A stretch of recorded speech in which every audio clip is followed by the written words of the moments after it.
And good afternoon to all of you that are with us here on Zoom and Facebook Live. We are, as always on Wednesdays, excited for another installment of the NGLCC Webinar Wednesdays program. Today we have Remote Leader 2.0 with the fantastic Mitch Lippman, president of the Mitch Lippman Group. Before I turn it over to Mitch, as Jonathan said, please use the chat and Q&A functions throughout. We will be feeding those questions to Mitch. There are also going to be some polls in today's program for those participating on Zoom, and we will have a Q&A portion at the end of the program for any questions that you might have for Mitch that we don't get to throughout the program. So with that, a little bit about Mitch. Mitch Lippman is a business performance consultant utilizing executive coaching, team coaching, facilitation, training, and consulting to help leaders and organizations thrive and overcome challenges. Prior to opening his own business, Mitch held upper-level management positions in tech marketing, hospitality, and retail. As a consultant, he's managed mission-critical, multi-million-dollar projects, particularly in tech marketing, customer service, and fulfillment. He's served on the faculty of GE University, the talent team at NBC Universal, and has guest lectured on coaching at Columbia University. In addition, Mitch currently serves as Director of Brand and Culture for Chef Scott Conant's company, SC Restaurant Ventures. Through those jobs, he has seen a positive impact on the performance of literally thousands of mid to senior level leaders. Mitch has coached CEOs and presidents of major companies, startup entrepreneurs, creative teams and major ad agencies, and college students looking for their first job out of college. He received a BA cum laude in English from Boston University and a graduate certificate in executive organizational coaching from Columbia University. Mitch is a dear friend to NGLCC, a member of NGLCC-NY. Mitch has actually served as a facilitator for Team NGLCC retreats, as well as the New York Executive Committee. Mitch, we are so happy to have you with us today, and take it away. Thank you. Wow, that's very sweet, Sabrina. I love being a part of this mutual admiration society, and I'm really glad to be here. I'm going to take over screen sharing if I may, and it says I'm going to bump you off of screen sharing. Oh, right ahead, Mitch. It's all yours. I'm going to do that. I'm going to do that. So cool. Welcome. And I don't have to tell you very much about myself at all. So, but really what this this content is about is, oh, hang on a second. I need to reshare because I need to turn on audio. But so what this content is about, okay, we've been working remotely and everybody's like, okay, I've got the basics, I've got stuff down, but maybe I'm working a little too much or too hard and my people are overworked. And so what can I do to help that? So that's really what prompted this. So everything that is on this slide, Sabrina just mentioned. So I'm gonna just kick right through it. I'm a proud LGBTBE and I have been for 3 years. And so I'll move right into the next slide.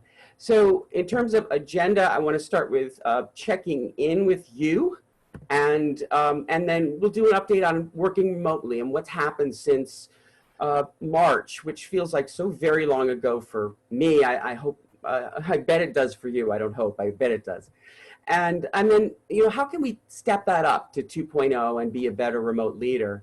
And promoting and fostering culture in the process and D&I in the process, those for some people are their primary jobs, but for other people it's not their primary job, but it's important to do it. So we're going to look at how everybody can do it. Then, how to really get the most out of your people when they're working remotely. And then we'll do a recap and a Q&A. And so a couple things to think about. We want to make sure that I give you food for thought and that we have fun in the process. And I have just a few suggestions. So, you want to, if you have a koosh ball or a stress ball or something else, use it. Use color to take notes, change positions. Everything in there helps memory and engagement. I've got multicolored pads. I've got a little Ruth Bader Ginsburg here. So anything that will inspire you and make you feel better is good to have with you as you are working. And of course, you can't see that, but I can still play with my minion koosh ball on the side, and it helps me with memory and retention. So, and I think it will with you as well. So anyway, with that in mind, we'll move right in. And what I'd love to see in the chat is who's here and from where, and anything else you want to say about a hello, so we can really check that and see, you know, who we're talking to. So yay, from Austin from Houston, yay. Who else? Anybody? Hey, just outside of Boston. Hey, Mary, how are you? Let's see. Miami, Baton Rouge, which I was on Jeopardy the other night. I was watching an old one. It means red stick, which is really good to know. Let's see. West Virginia. Let's see. Please, yes, be a kid. Hi, Laura.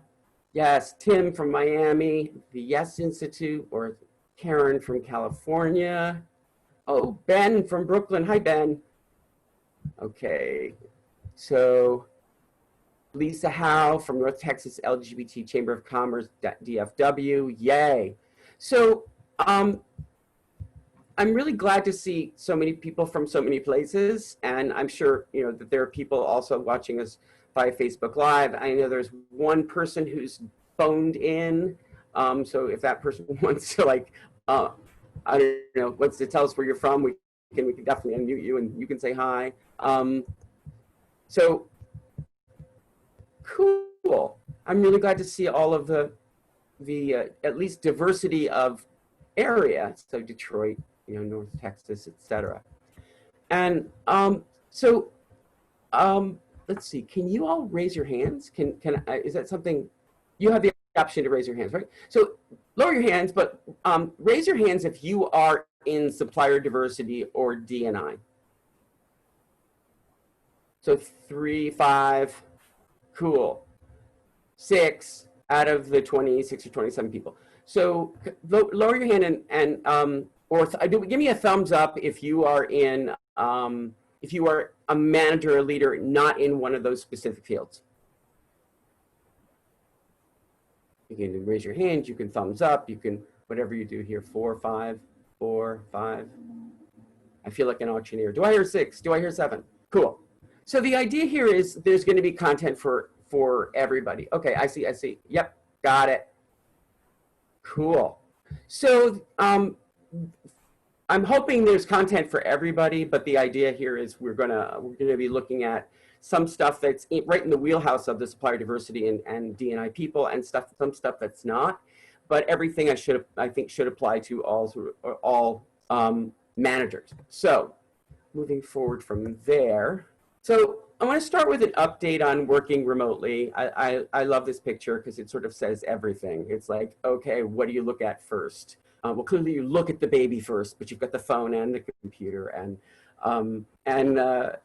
a lot of people are living life like this, and it may be, you know, babies and older people in your home, and pets and spouses, and or you may be alone, and all of those are challenging in different ways. So some things about working remotely, and I use ZDNet as a source.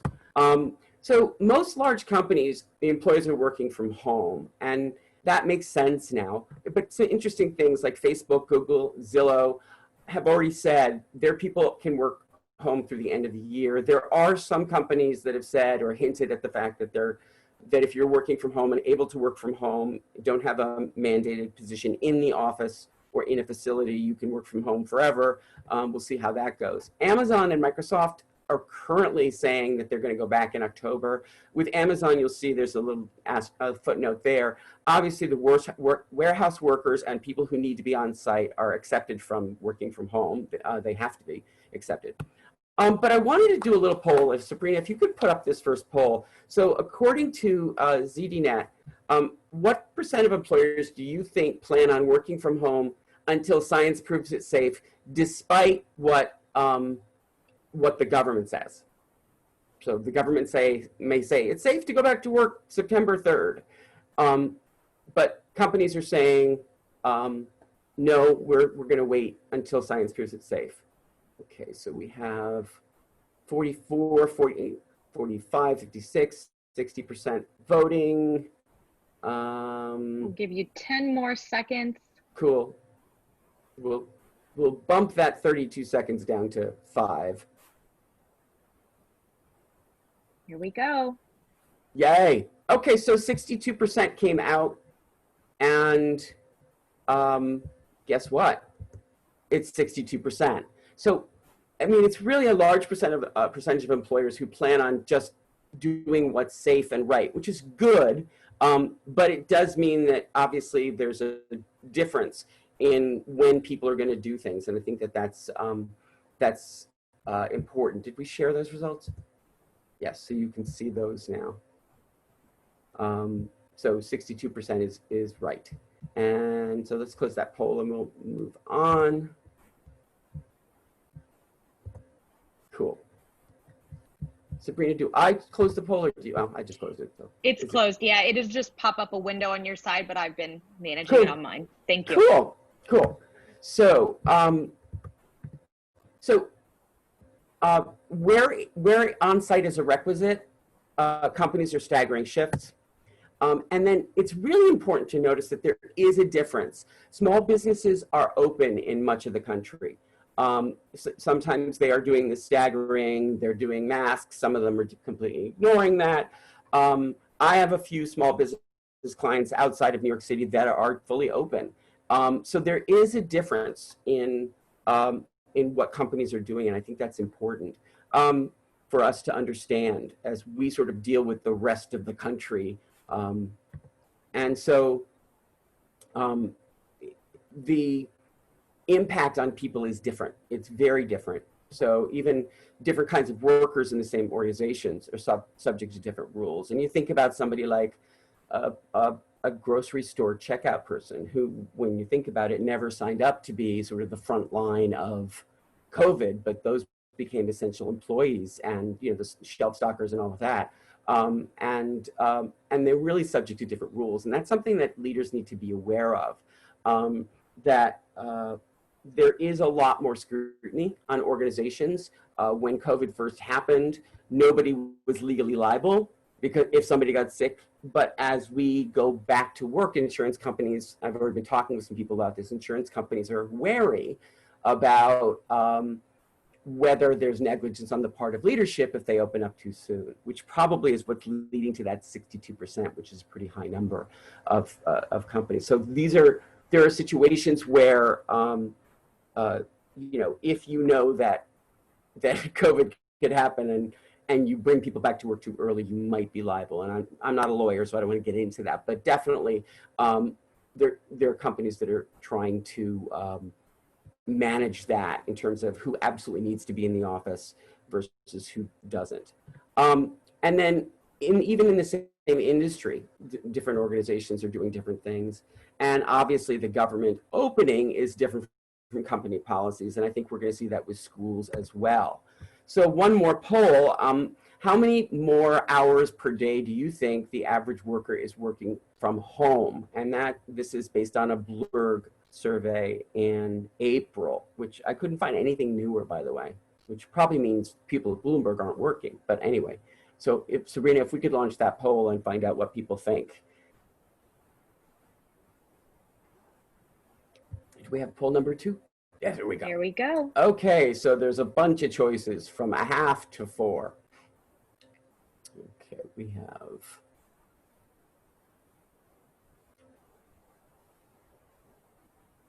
people voting. We'll give it 10 more seconds. Yes, vote early and often, as they say. You can only vote once. Okay, closing and Cool. Sharing results. And you folks are right on. That is absolutely correct. The results are 3 hours. So the average worker is working 3 hours more from home. Now, some of that gets justified by the fact that there's no commute, but a lot of it just is the blending of my computer's at home and all of that's, and I'm at home, and where's the line between working and not working? It's no longer a geographical setting. So, I think that's a really important thing to think about as a leader, which is, I actually have a friend who's a paralegal, and he's been given way too much work to do. And when he pushes back, the response is, well, you're at home. What else are you going to do? And I just want to say, if you're a person who says that to your people, you call me right away for some coaching, because that's not a good thing to say. Okay, and I think we all know that.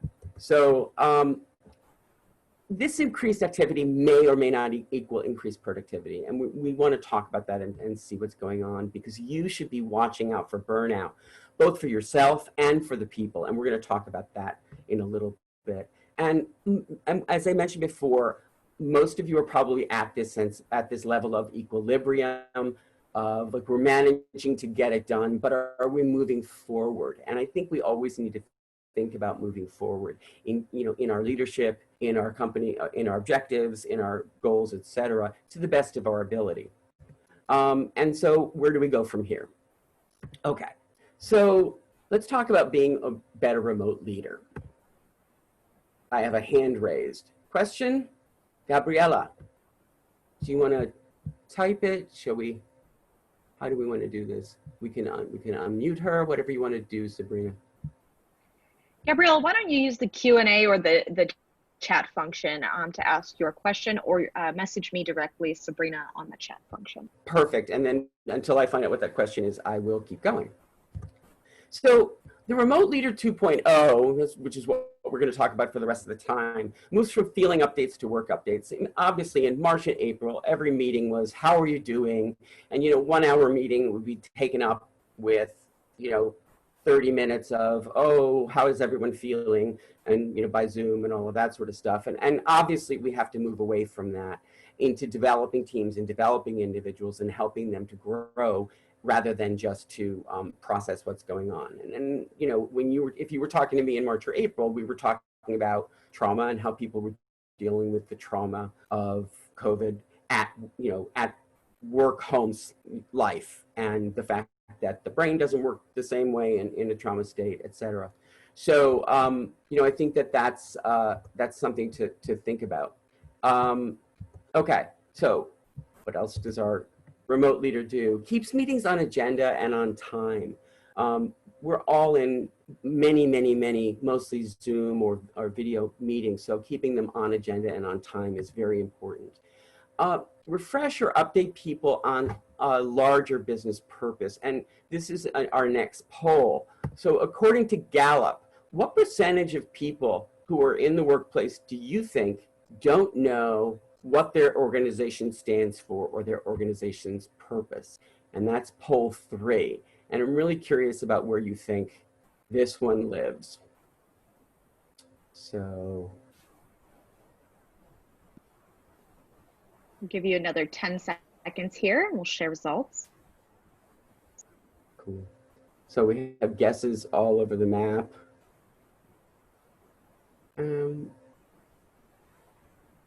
Okay, cool. So the results, you all said 30%, and I'm here to tell you that according to Gallup, 60% of people are unsure about their organization's purpose. That's big. And if you're operating on the assumption that leaders, or as a leader, that your people all know how they fit into the organization and what we're all here for, that's a problem, because 60% of people can say they don't know the organization's purpose. So your job as a leader, Remote Leader 2.0, is to help realign them on that. And that's a really big deal, because some people get really stuck in the weeds or in the trenches of what they're doing and don't really align to that. So it's important for us to think about that. So you want to think about talking purpose first. What's the organizational purpose? Strategy second, and tasks third. And that aligns the tasks. So it aligns the tasks to the strategy and the purpose, which gives people more context, and especially nowadays when the old days of like, do what I told you because I told you, aren't going to work anyway. So you want to make sure that you're focusing on the right thing and giving people the context for why they're doing what they're doing. You want to try to hold engaging team meetings. We're going to talk about that later, and also helpful one-on-one meetings, and we're going to talk about that as well. And also some non-work helpful team building events, and I'm going to give you some suggestions on that as well.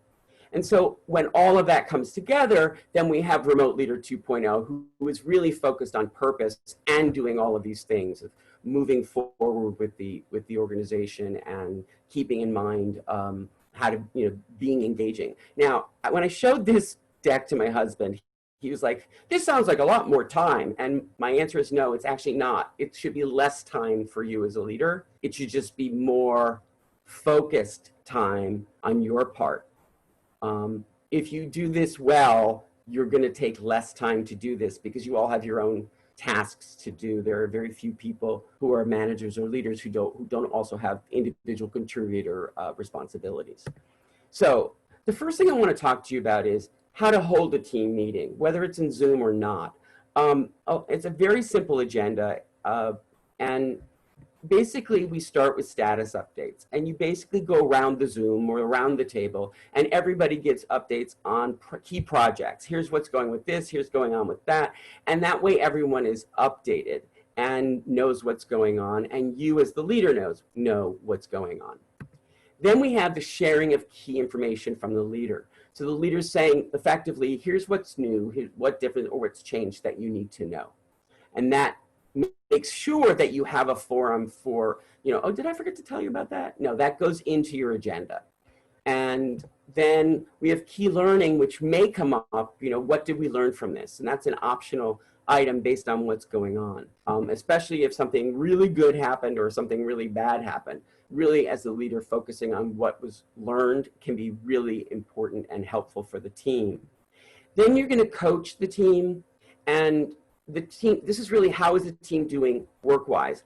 And generally, we don't use the word coaching when we're going to coach somebody in this situation. We usually say, let's talk about how things are going.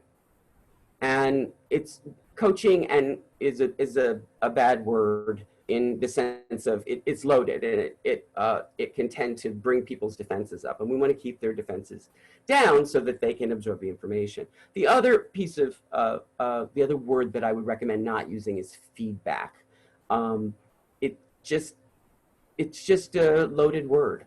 So I recommend you saying something like, let's talk about how things are going, which is effectively feedback. Then we want this really critical piece that a lot of places, people forget about, which is the sharing of unshared information. And you probably know from your teams, people continue to talk about the same stuff over and over. They rehash the same stuff again and again and again, but they withhold information that might help the whole team. We could spend, by the way, an hour on that subject alone, or a half a day actually, but the big deal here, the takeaway is that dysfunctional teams have individuals hoarding information, and functional teams share key learnings and updates with one another so that they can be on the same page and they can learn from one another. So your job is to really help mine that information and get it out into the open, okay? Then feedback for the manager, and again, you're not going to use the word feedback, you're just going to ask a question. What can I do better or differently that would help you? And when that question gets answered, you're going to listen to it, and you're going to thank the people, and you're going to behave as, you're going to model the behavior for them that you want them to exhibit for you when you give them helpful information. So you're going to thank them, you're going to take it into consideration, and you are going to actually think about it, okay? And then your team meeting should include action items with deadlines and with context.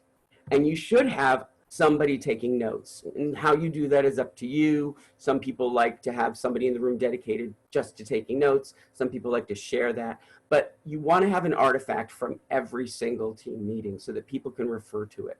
Keep them, I don't know whether you have a shared drive, how you keep information, it's up to you. It doesn't matter where it is, but it should be in the same place every time.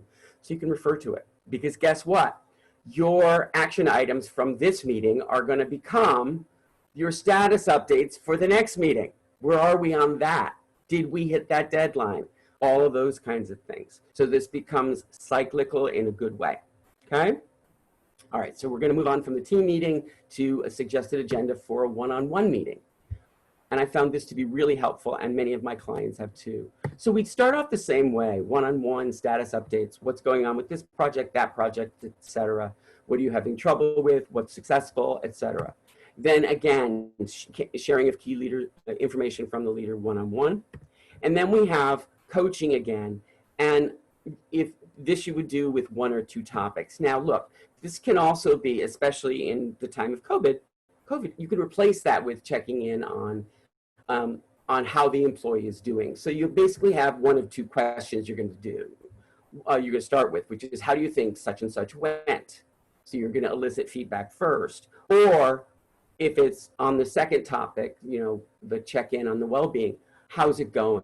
Or how's it going with your family? Or how's it going with your dog? Or whatever it is that you're checking in on, because you want to keep this personal and you want this person to feel engaged. This does not have to become a therapy session. I don't want it to. I don't think any of you are therapists. I'm not a therapist, but you want to establish good rapport, and you want everybody, you and the direct report, to leave the meeting feeling good about the relationship as well as the conversation. Okay, and here we have a really cool thing, which is non-urgent questions for the manager. That means that you can start to funnel questions to you from, people just rapid fire at you, to, can this wait till our one-on-one? And you help people determine and triage their own questions, because they know that they're going to have a dedicated time on a regular basis. I'm hoping this is once a week, for them to ask you the non-urgent questions. Okay, and then same question, what can I do better or differently that would help you?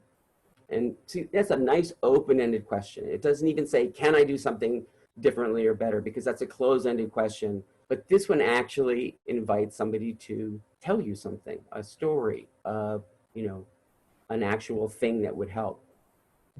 And then about once a month, you want to talk about the employee's goals, their hopes, their preferences at work, to keep them engaged. You want them to be growing as they want to grow, in addition to growing as you feel as a manager that they need to grow. So coaching can actually take on the topics that you cover that are on your agenda. This person needs to get better at presenting, or this person needs to get better at accountability. And then also, if this person wants to achieve their goals, they need to be doing this, that, and the other thing. So this is part of keeping the employee engaged. And then you want an artifact, and this is what I recommend, and this is like radical, that after the meeting, within 24 hours, the employee writes up a summary that the leader then reviews. This creates alignment, and it leaves a record. And with the editing back and forth, the reviewing, it improves understanding. And it gives the employee, in this case, an opportunity to sort of think over what the meeting was about and what they took from it. And you will find, as the leader, that you're going to be refining their memory of it, right? Yeah, that you remembered that, and don't forget about this and this. But also, this also starts to put things in writing before there are problems. Because once you start to have a problem, then that's when you definitely need to start to put things in writing. So how great to start documenting early when there is no problem and it's just a regular part of things. So Todd, you raised your hand. If you want to throw something in the chat, I think Sabrina will monitor that. So that's just my recommendation for best practice. And then you can actually monitor that, and that gives you a running set of information on how the employee is doing and growing. If you're doing annual reviews or quarterly reviews or whatever, you can refer to these write-ups. So, and then you're gonna make sure that you follow up. And again, that feeds into that same kind of loop where we go back up to status updates for the next meeting, and you're checking in on people. Okay, if you have a really good one-on-one meeting with each of your direct reports, you may not need to talk to them that much in between those meetings. They may just be very brief check-ins. So here, if you do this well, you can be saving yourself some time. Okay, so let's talk about burnout. So the symptoms of burnout include a lack of responsiveness. So this might be you send an email and that person usually gets back to you by the next day, but you're going 3 or 4 days without hearing back. Ebbs and flows of productivity. Somebody can be like really all in and then all of a sudden just, no show effectively for a while. Lack of ability to disconnect. If you're getting emails back from people at 2 in the morning, then they're not able to disconnect. And you should be writing them back saying, why are you responding to me now? Go back to bed, or go to bed. I mean, you're not their mother, but you see what I'm saying. So I think, you know, that's, let's see. Okay, so also crankiness and irritability, which can show up in a number of ways. You can see an email that somebody writes, and instead of getting mad, just realize, you know, the first thing you want to do is question that person and say, hey, what's going on? What's going on is a really good question to open up a conversation for, to find out what is happening with a person that would cause them to become cranky or irritable or send off a flaming email or, you know, something like that. So I think that's really a good thing for you to be aware of. These are, it's stressful times. And so you really want to think about scheduling days off for people that are really, really, really days off, where they don't check their email, where they don't sleep with their phone on their chest in case it buzzes. But really, and letting everybody know, you know, this is Shmooey's day off and we will not hear from him. And, you know, and that's as we need it. And you might want to rotate those days off among your team, but really encourage people to take those days off and do things that are either really lazy or really helpful in another area of their life. Be creative with schedule setting. Ask your people, and this will come up a little bit later too. You know, a lot of times parents, for instance, want that time between like 5 and 8 or 9 to, you know, have dinner with the kids, bathe them, put them to bed, tell them stories, all of that sort of stuff. But then they'll go back to work at that 8:30 or 9 when the kids are in bed and put in another couple of hours. If that works for that person, let that person do that. And then you just know that you've got a gap in their workday, or they've got a gap in their workday, but they're still working just as hard as everybody else. That's just one example of being creative around people's needs. Allow for breaks. Let people take time off for breaks. And we have some ideas for that in a little bit. And then when you're addressing burnout, this always has to be a one-on-one conversation. And it really should start with what's going on or how are you doing? And then you can bring up, I've noticed, blah, blah, blah, and then ask them to really respond to you. They may not know they're burned out. You may not know you're burned out. So if you have any of these symptoms, maybe you want to start by scheduling a good real day off for you. But think about that, because self-care is really important. And since we're not really leaving the house that much, then we are, we don't have the cue of work ends and the rest of life begins. So I think that that's really important. So let's see. Promoting and fostering culture is where we're going to go next. And so the first thing I want to do is talk about culture, because we think of culture generally as what it's like to work in a place. And it's so much more than that. Excuse me. And so I think here's some things to just think about. First of all, it's who we say we are and what we value as an organization, which is what's written on the walls or in your mission statement and vision and values or whatever it is that you have. But actually what we do and whether there's a difference between the two. And that is part of an organization's culture. And you look at things like how and what we reward, how and what we punish or correct, when and where we punish and correct, what we ignore and accept, when and how we advocate for ourselves and others, how we deal with conflict, when we deal with conflict. Different organizations have different cultures around that. And then your usual stuff like attire and physical presentation, what's appropriate work attire, etc., what's not. And then use of language, jargon, cursing, courtesy, etc. Different organizations have different relationships to those things. And so it's important for you to be aware of what your organization's or your group's culture is. And then also, what is the environment like? And now that people are working from home, what is their work environment like? And what's the environment like on a group call or a one-to-one call? Is it real casual? You know, are people seeing you in their pajamas, or are they dressing? Is there a bed in the background of their Zoom, you know, screen, or are you asking people to do something more professional? All of those things are things to think about. And we also think about, relationship to gender, race, sexual orientation, etc. Um, and and then other relationships. This is a really big one that a lot of people don't think about. Culture includes relationship to time, and different organizations have different different relationships to time. If I say I'm going to meet you at 3 o'clock, am I really going to meet you at 10 after 3? If I want something by end of day, does that mean 5? Does that mean 8? Does that mean midnight? Can I miss a meeting? All of these kinds of things. Relationships to truth, to new ideas and innovations, to what happens when people fail, to authority and hierarchy and titles, to accountability and mistakes, to fairness, to each other, to new employees, and to the community. These are all things to think about in terms of what the culture of your organization actually is, which may be different from what it says it is. And it's really good for you to know, as you're a leader in an organization, what these things truly are. And obviously to customers, which is an important thing that I'll talk about a little bit later.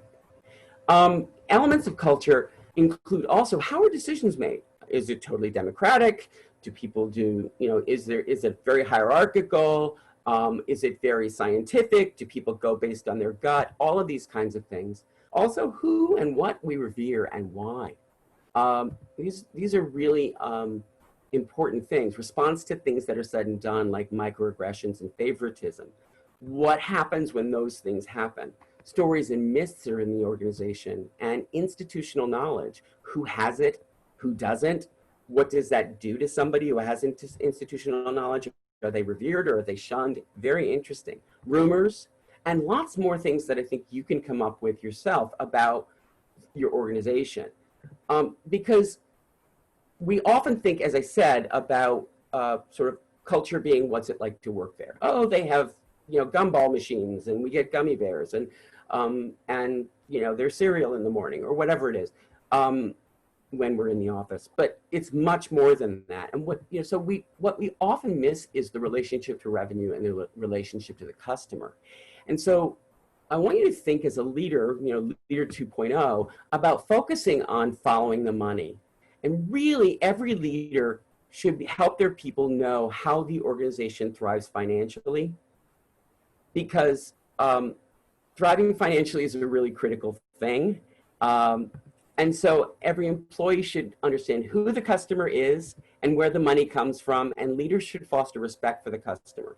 Now, in nonprofits, source of money and constituencies served may be different, but you still have to have alignment to both. But in most organizations, where the money comes from and who we're serving are generally the same, or often the same, and people need to incorporate that into their culture. Okay? So to address and foster culture, we want to think about our individual behavior, because it's people that change, and that's what changes organizations. It's individual people, and it's you changing, and it's you helping the individuals on your team change, and that is what creates cultural change. And I think we're seeing that a lot now, but really know that you have a lot of power in that, in the ability to foster change and create change in a culture, and also to make sure that people feel bought into the culture. So you want to spark conversations before or after official meetings, or in one-on-ones, or casually in some way, about, did you notice how so-and-so asked a question and they got shot down for asking a question, but it was a perfectly legitimate question, or that kind of thing. And also in team meetings, this is something you can talk about as well. And you want to ask questions of your people. How did you feel when that happened? If you could change one thing about this organization. I love wish questions like that. If you could change one thing, what would it be? If you had a magic wand and could change one thing, what would you do? Those really actually spark creativity in people, and I think that's really cool. And you also want to facilitate ground rules, and people who know me have heard me say this before. If you have a set of ground rules, then you have a set of rules to enforce. And if you facilitate those ground rules from the people, then from your team, then they're more likely to buy in. Because when you go to enforce a rule, or you don't enforce a rule, what you're teaching people is, what the culture will allow. and then you're teaching people what the culture will accept. So if we say, you know, we don't allow personal attacks in our workplace, but you observe a personal attack happening and you don't do anything about it, you're actually saying, no, we actually do allow that. So, so you really want to be focused on that, and then remember the business. And I'm going to quote one of my heroes, Edgar Schein, who basically says, and this is a paraphrase, I say quote, I meant paraphrase, a culture that doesn't include a strong relationship to financial success creates a really cool place to work that soon goes out of business because it's not focused on how it makes money. So it's really important that it be included in that, and our culture includes the relationship to finance and customer. Okay, I think I beat that horse to death. No harming of animals, really, but it's something to really think about. And then you're in the lower left, repetition, intensity, and duration. The idea is you're saying it often, you're saying it with impact, and you're covering a topic for a long period of time, and that's how stuff sinks in. So, you know, I talk to leaders to say to me, oh, you know, Mitch, I always have to say the same thing. And I'm like, yep, you do. That's your job. You want to make sure that everyone's on the same page. That, you know, when they're tired of hearing you say it is probably when they're starting to get it. So you do want to be a bit repetitive and make sure that people know what's important and what they should be focusing on. And you can probably all think of a great boss that you had at some point who repeated or had catchphrases that everyone either laughed at or remembered or revered. And you want to be that way too. So what are your catchphrases? What are your common sayings to your people? And what do they say about you and your organization's culture? Okay, so a couple of suggestions. You definitely, as we mentioned before, want to model the behavior you want to see, and you want to review the organizational purpose with your team so that everybody actually knows what your purpose is. And then you want to be able to align your team with the organizational purpose. So if you're in a supporting system, right, let's just say that you are in the housekeeping or janitorial department, right? We clean the floors and empty the wastebaskets so the people that come in to work are able to better serve our customers who are so-and-so and such in need of blah, right? We actually have a key function and function in the culture of this organization. We can align. So if you're in supplier diversity, we provide suppliers, diverse suppliers, for our people who are serving our customers so that we can both serve the community, our customers, and the larger community with being known for supplier diversity and giving opportunities and all these other things that are part of your culture as well as the organization's mission, right? So it's really making sure that everyone's aligned on the purpose. Ask for suggestions and input from your team. They can be very creative about this. And talk to your peers and those above you in the org chart. This can be thought-provoking, and it makes you look like a leader across the organization, which is, by the way, one of the key factors in a promotion. No guarantees of promotion here, but when you start to talk to the people above you in the org chart about the organization as a whole, with knowledge of what else is going on, is when you start getting considered as a leader in the next rung of the org chart.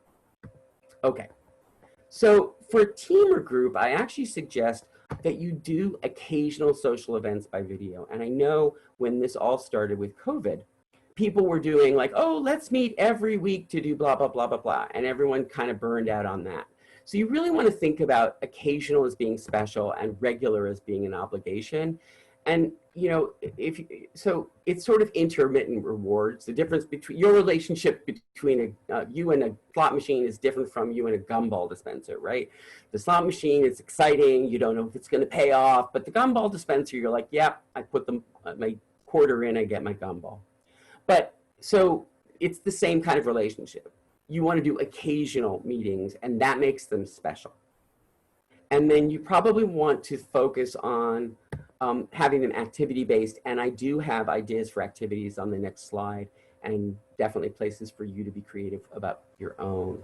So these are, after work or end of day Zoom meetings with your team for getting to know each other better, and not necessarily, as a matter of fact, specifically not talking about work. Generally upbeat, but actually if something sad happens, you got to acknowledge it. And then the other thing is, do not be tone deaf. Unless something is super confidential, if it's happening in your organization, people know about it or they've heard about it. So unless, so rumors, interpretations can exaggerate and distort and create anxiety among your people. So if you know that something's going on and it's not confidential, it's not, I can't talk about it, you're always better to address it head on and say, so let's talk about the elephant in the room. Let's talk about what you're hearing. And, I can tell you the best I know without necessarily, again, having to, you would not do this with a confidential thing, but you would if there's like, especially in the rumor mill, okay? So some suggested activities for these kinds of things, and these are designed to be fun and also to engage everybody, because you probably have teams where there are extroverts and introverts, and the extroverts take over the meeting. So you want to think about making it a little bit more even a playing field. Well, we still respect introversion, by the way, but we want to hear from people, we want to get to know them. So bring a picture to to the next team outing, if you will, and talk about it. Is it a picture you took? Is it a picture of you? What makes it special? Maybe having a short story with it to explain it. Tell a story. Tell a story, maybe the funniest story that ever happened to your family or whatever. A best of, worst of, that can be a lot of fun, like the best date you ever had or the worst job you ever had or whatever it is. Biggest learning through error can be a great topic of conversation in one of these. And I would do one of these, right? Not multiple ones in an individual team activity meeting. Who's your hero and why? Great question. People really come up with some really interesting things. So there's two ways to approach my superpower. If I had a superpower, I'd like it to be this, or what's my real superpower? I can read minds, or I have great insight, or I can, I can tally up numbers faster than anybody, that kind of thing. Maybe another topic to discuss is forks in the road, times in your life when you had choices, and how did you address them, and how do you feel about them? I mean, you can see that that's a topic of conversation that would also help people to really get to know one another in a different and deeper way. And the deeper and more different you are, I mean, you can know about each other, the stronger the team is. I actually have somebody on the call. Mary's on the call. We were on a team together from like 1992 to 1995. And we all went to lunch together every day. And we were a very tight, extremely high functioning team. We all knew what was going on in everybody else's life, in terms of, especially in work. And we were really able to cover for one another, help one another in a way that was really unusual. As a matter of fact, we were going to lunch for an hour in tech in the mid-90s, which was unheard of. But we were so much more productive than many other teams because we did that. In terms of activities, make up your own, based on this list or other ideas. Just don't make it like too icky or personal. And then steer the conversation as necessary based on allotted time. Give somebody 3 minutes so nobody takes a half an hour of a 1 hour meeting just for one story or one picture. And then redirect the conversation if it gets off track, especially if people start to criticize. It should be always a very safe space if you're doing this kind of personal sharing, whether it's intimate or casual, okay? So additional suggestions. What do I got here? What's happening? PowerPoint is going to catch up with me now. Here we go. Okay, so encourage coffee get-togethers among team members. This will also help create breaks, right? If people do like a 30-minute coffee together by Zoom, then they can report out at the next team meeting. Yeah, hey, Shmooey and I had coffee together, and I learned that he's a twin, and I learned that he takes shorthand. Right? I'm just making this up, but just the idea of being able to do that encourages people to take breaks and get to know each other better and engage in a good way. And you can do the same thing with members of other teams and have your people say, hey, yeah, I met with somebody in sales and we had coffee and I learned a lot about blah, blah, blah, blah, blah, right? And then also you can invite other team members to your team meetings and have them be a special guest. They can speak, they can observe, whatever. But these are all ways that Leader 2.0 really helps to engage the organization and the team, okay? And then other ideas from you. And I really want you to, again, any of these slides we could spend a half an hour, an hour on, but the idea here is for me to be sort of planting seeds of things that you can do in the future. So think about where you might come up with additional ways to encourage people to get to know each other better, to take the well-needed break. And, you know, coffee is a good thing. This is decaf, but coffee is a good thing. And the idea of having it, and in some ways it's better than alcohol for group stuff. Not that I'm against alcohol, and you know, it's good to have a cocktail. And some of those previous suggestions, you might have a drink. It's up to you as the leader, but you also don't want people getting drunk on the call. It's not cool, and people can say, you know, things can get out of hand. So that's just my suggestion. Okay. So in promoting and fostering D&I, diversity and inclusion, I wanted to start out with just a quote from somebody who has been a great friend to NGLTC and actually a great friend to my husband and me. And let's see if I can get this to play. It's a really short quote. Diversity is our strength. Unity is our power. So it's interesting that that was almost exactly a year ago. And it's definitely a great, it's a great thing. So I just got a 4-minute warning. So cool. So some ideas for this. Make sure that you're talking about Black Lives Matter. It's really current. And, you know, it's really hard because I watched a TV show where somebody was saying, hey, if you live in the year 2020, you should know how to talk about race. And I'm like, yeah, not so much. So it's really important that you think about how you want to talk about that. So don't avoid having conversations because you're uncomfortable. Just make sure that you're teeing them up correctly. Encourage your team's participation in events, conversations, not just around Black Lives Matter, but around, you know, women's marches and LGBT stuff and all of these different events that are happening. Call out microaggressions when you see them and explain what microaggressions are if people don't know what they are. Point out the impact of everyday behaviors in a broken system. So the sort of, you know, good old boys club may do things that they are not even aware are offensive. You need to, you know, call them out, correct them politely. And when things are called to your attention, you want to listen and advocate for others and make that a habit or standard.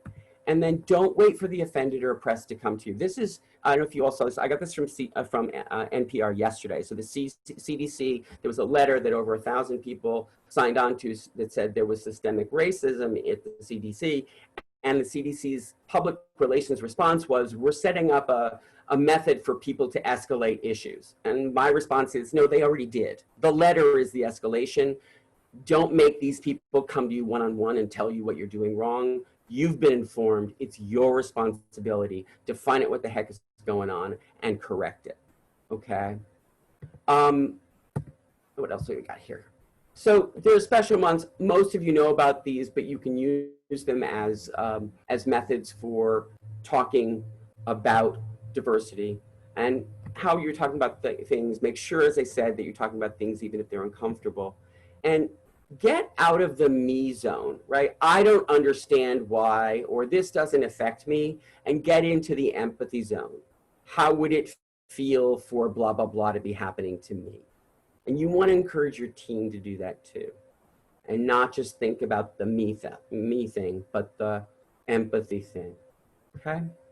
And then these are other things that I want you to think about what's important to you. So finally, just a couple of things about how to get the most out of your team. we talked about this a little bit. Think about when you're working remotely, what hours work best for each person. Allow for what people are dealing with at home, asking what else would make things work better.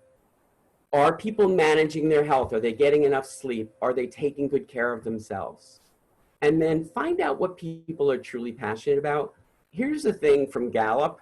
If people are spending 51% of their time on average or more doing what they love rather than what they hate, your productivity as an organization and actually your bottom line goes up exponentially. So if people can identify what they love doing and they hate doing, and you can steer them toward what they love doing, and I'm talking about eliminating the things they hate doing, just reducing it below, 49% or below, huge difference in the organization. And you can find that there are certain people that love doing certain types of tasks and other people that hate them. So why not reallot the workload? Help people be their best selves. Ask questions and help them reframe things. And have them look toward that wonderful feeling of being a part of a well-functioning team. Where are we? Okay. Yes, sip and pitch, don't forget. So in your one-on-ones, talk about monthly goals, course correcting, teaching, celebrating progress. Do the same kinds of stuff in your team meetings. Celebrate, reward, recognize, ask about stretch assignments and things like that. And then I have this real fun thing that I like to do. Today actually is National Tapioca Pudding Day and National Gummy Worm Day. And tomorrow is National Corn Fritters Day and National Personal Chef's Day. But it's also National Getting to Know Your Customers Day, which is the third Thursday of each quarter start month. And that can be a great thing for you to do as a leader. So I wanted to ask you about cancel culture, and I don't think I have time to do that. But I'd love to hear from you about how cancel culture is impacting your team. And I'd love for you to think about two things. And I'm not even going to explain them. Kaizen and kintsugi. These are two things that as a leader, you can really, really optimize. So that's kind of what I have. Sabrina, did I run out of time completely? We are unfortunately out of time, Mitch, but this is amazing. For anyone that might have outstanding questions for Mitch, you can email us at webinars@nglcc.org. We'll pass those questions on to Mitch for you. And oh, Mitch, thank you so much for those. Thank you for being here with us. Yes. Jonathan is going to pull up our slides so you can see how to email us and get a hold of us. And of course, You've got Mitch at mitchlipman.com right here to reach out. Make sure you join us every Wednesday for NGLCC Webinar Wednesdays. We've got an incredible program for you coming up next week. So stay tuned on July 22nd. We've got an incredible program ahead, followed by July 29th. So no, next week is So You Think You Can Pitch, rather. The week following is going to be getting your products to shelves. So Mitch, thank you so much for being here. Thank you. Thank you so much to all of you for being here and participating, and have a great afternoon, everybody. Yes, thank you all. We'll see you soon. And the answer, Karen, is yes. Take care. Bye. Bye.